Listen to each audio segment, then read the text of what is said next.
Ce show dédié pour elle, fois schéma de Chaya Masouda Bat Aïcha, Bezat Hashem.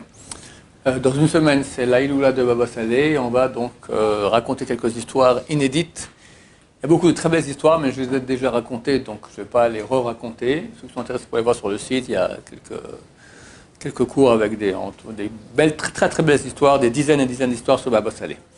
Alors, quelques petites histoires inédites.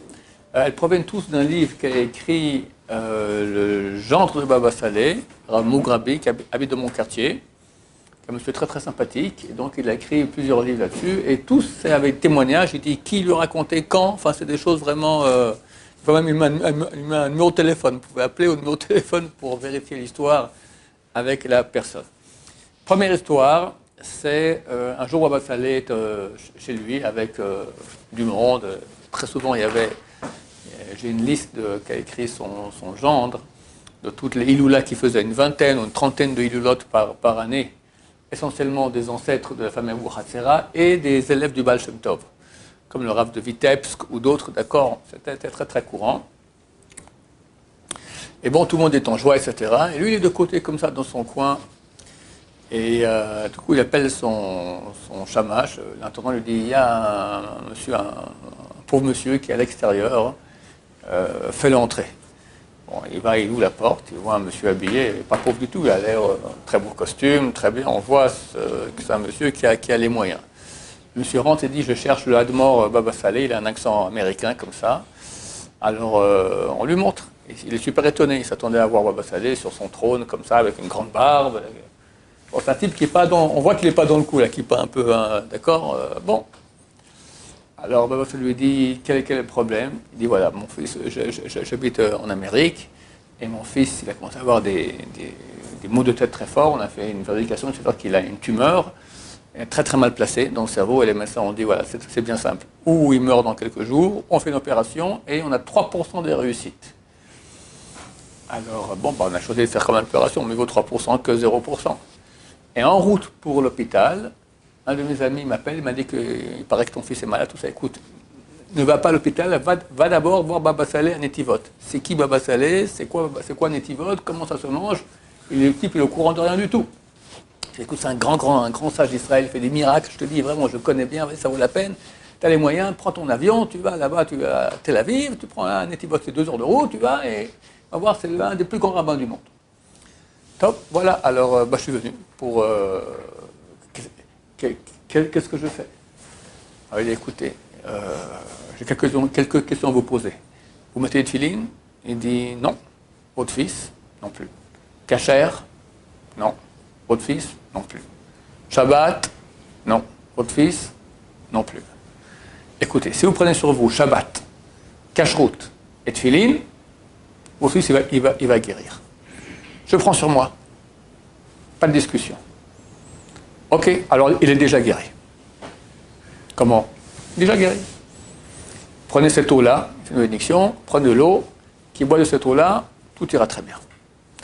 Vous voulez que je vous commande déjà des tuiles maintenant? C'était minuit, hein? Oui, pourquoi pas. Il a demandé à son shamash, l'intendante appelle le sofer un tel qu'il la mette maintenant. C'est-à-dire qu'il a exactement 2 paires de filines prêtes. Il a amené 2 paires, il les achète, il voulait payer le prix double, il a super les moyens. Non, tu payes exactement ce que ça coûte, le prix normal, tu le fais payer, etc. Il repart en Amérique, il donne à boire au gosse, et le gosse, il est complètement guéri. 6 mois plus tard, ce même monsieur revient avec son fils chez Baba Saleh, le fils habillé noir et blanc, chapeau, barbe, déjà orthodoxe. Et Baba Saleh était super content, ils ont fait un grand repas, une grande simcha. Et pendant le repas, le monsieur demande, je peux avoir votre carte d'identité? Pourquoi? Ça ne vous dérange pas, votre carte d'identité? Bon, il a une carte d'identité. Et bon, je la prends, je vous la ramène demain. Bon, pas de problème. Il revient le lendemain matin. Voilà, je vous ai acheté 2 appartements à Jérusalem. Comme ça, en cadeau, il a offert 2 appartements à Baba Saleh pour avoir guéri son fils. Il a les moyens.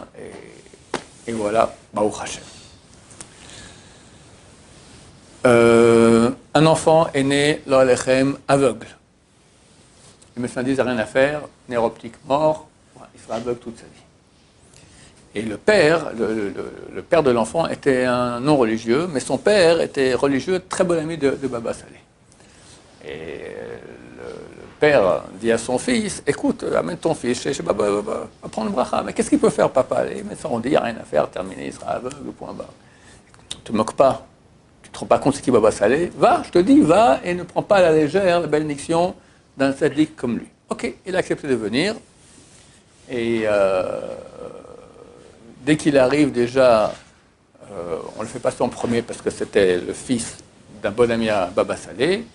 Et bien qu'il est non religieux, il le reçoit avec beaucoup d'affection, etc. Qu'est-ce qu'il y a comme problème, tout ça? Écoute, voilà, tiens, prends de l'eau, il fait la bénédiction dessus, tu donnes à ton fils, et t'en fais pas, il va guérir très très rapidement. Le type était venu aussi avec un ami à lui, ça fait 10 ans qu'il n'avait pas d'enfant. Il dit, ça ne vous dérange pas que je fais déranger aussi mon ami? Ouais, fais rentrer ton ami. Ouais, le problème, l'ami était religieux, avait une grande barbe. Baba Salé aimait les grandes barbes. Chez Baba Salé, la famille Abou Khafera, on ne touche pas à la barbe. Et quand il avait une grande barbe, il était émerveillé. D'accord? Il a embrassé la barbe, il lui a dit, t'en fais pas. Cette année, un enfant. Le monsieur rentre à la maison, il donne à boire à son fils, et il va dormir. Et au milieu de la nuit, il entend que son fils, il est dans le berceau, il est en train de jouer avec ils ont mis des sortes de poupées, des trucs comme ça, en train de jouer avec. Il voit, miracle extraordinaire, on voit les médecins, aucune explication rationnelle. Nerf optique mort dans les deux yeux. Il voit. Son ami qui n'avait pas d'enfant, sa femme tombe enceinte, il a eu 12 enfants.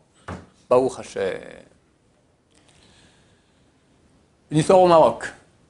Baba Salé est parti avec son intendant et un conducteur, ils vont dans une ville voisine.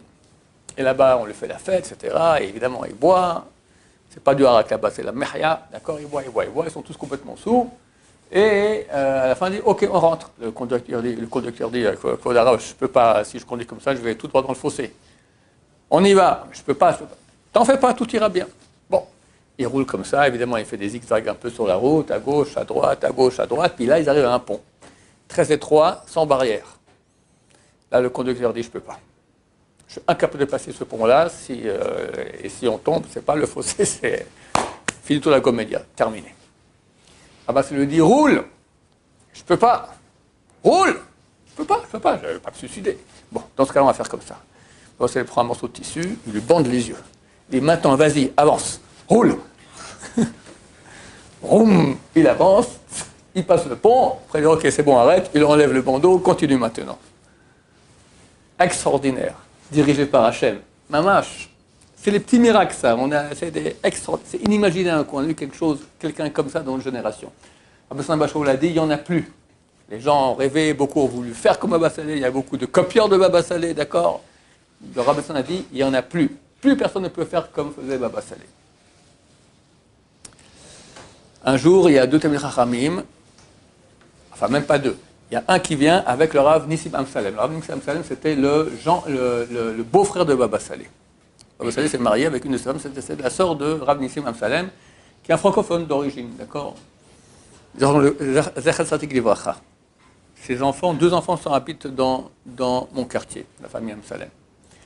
Et ils sont chez Baba Salé, et Baba Salé, bon, il y a un repas, etc. Puis à la fin, ils amènent des fruits.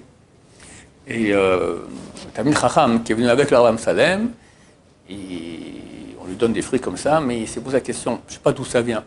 Peut-être c'est des gens qui ont amené ça chez Baba Salé. Est-ce qu'ils ont fait les Maasrot, au manteau Maasrot? Il faut faire les prélèvements en Israël. Il y a 5 prélèvements à faire. Bon, à tout égard, je mets ça dans la poche, et puis je m'en débarrasserai, ou je serai chez moi à la maison, je ferai tout manteau Maasrot. Il met dans la poche. Le Rav Nissim lui dit, écoute, tu risques gros, hein, Baba Salé, il voit tout. Que tu saches, il voit tout. Bon, c'est pas grave, je mets dans la poche, etc. Bon, pour finir, il part, au revoir. Sur la route, il commence à voir que dans la poche, ça le brûle terriblement. Il met la main, carrément, il y a 2 charbons ardents. Alors, il lui dit, je t'avais dit, viens, on rentre de nouveau chez Baba Salé. Chez Baba Salé, lui dit, je ne comprends pas. Chez moi, tu crois que tu as mangé quelque chose de non cachère? Je t'excuse cette fois, mais ne fais plus jamais ça. Chez moi, rien ne rentre de non cachère. Tout est cachère. Comment tu as pu suspecter quelque chose de non cachère serait chez moi à la maison?